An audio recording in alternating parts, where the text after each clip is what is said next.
What's up, everyone? Welcome back to the channel. Like always, like and subscribe. Leave a comment down below. Today, we're going to do a quick book review of Star Trek Deep Space Nine Mission Gamma 4 Lesser Evil by Robert Simpson. This is a short and sweet book.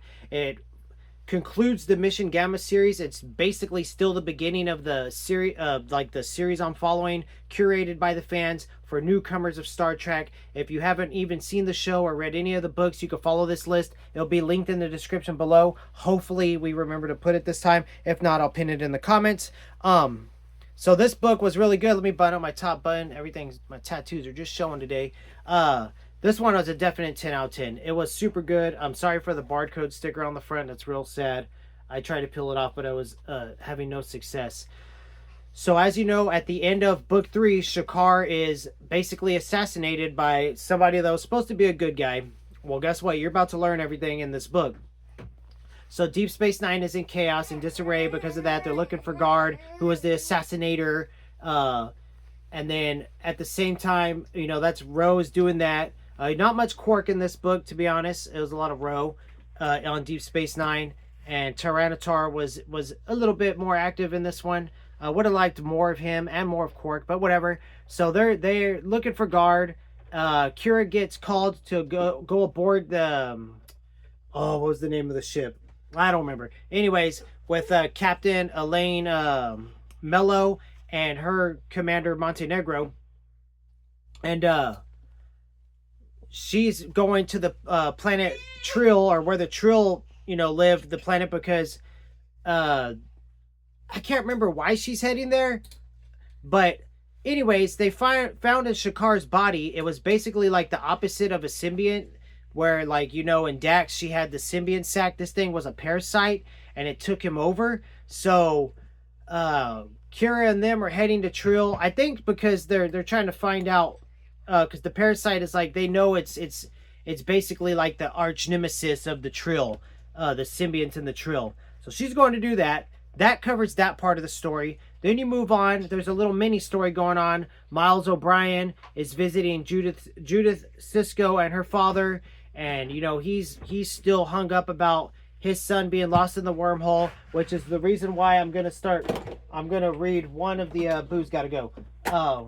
One of the Deep Space Nine books to start learning about some of the characters from it, Benjamin Sisko and stuff.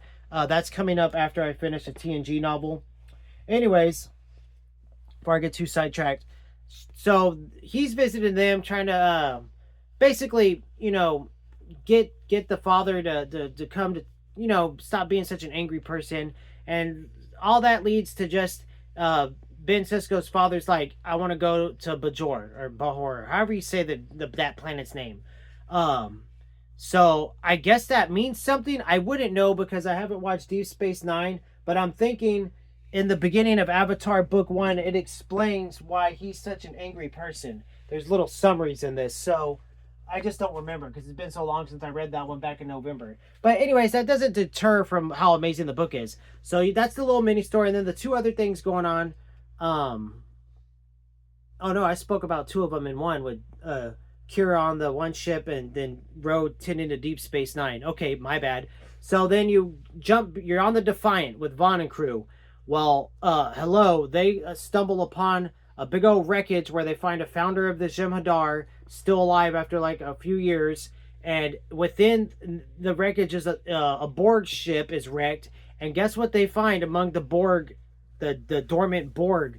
Vaughn's daughter's mother, Prin's mother, and she's like full Borg. Well, I thought that was going to be a happier ending to that part of the story, but it wasn't. I'll just say it now. That part sucked. Maybe I should drop it to a 9 out of 10 just because of that alone. Anyways, but what do you expect? So that was a pretty cool twist. You know, if you don't really know it, it's just a surprise element of the story. Well, she ends up being, you know, they can't convert her back to any kind of humanity, so she's Borg all the way. Tries to assimilate Prin.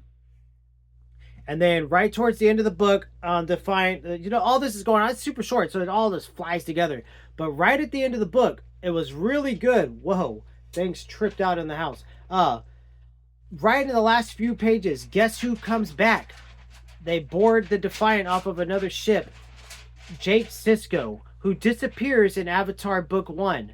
So he travels to the wormhole to find his father. So it's like, that's pretty cool. Like now I really, and what sucks, to be honest, because I'm following the list made by the fans.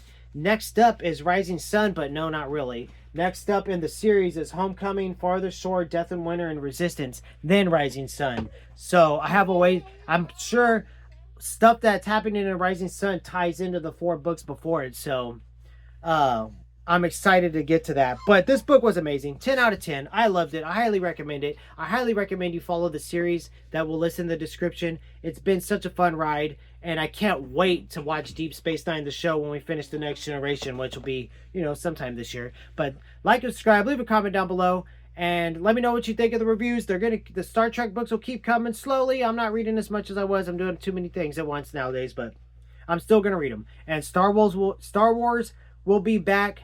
If I get through my TBR this month, Star Wars, I'll gonna read those, and they will be back in March for sure anyways, mixed with Star Trek. So that's the video. Like, subscribe, leave a comment down below. Later.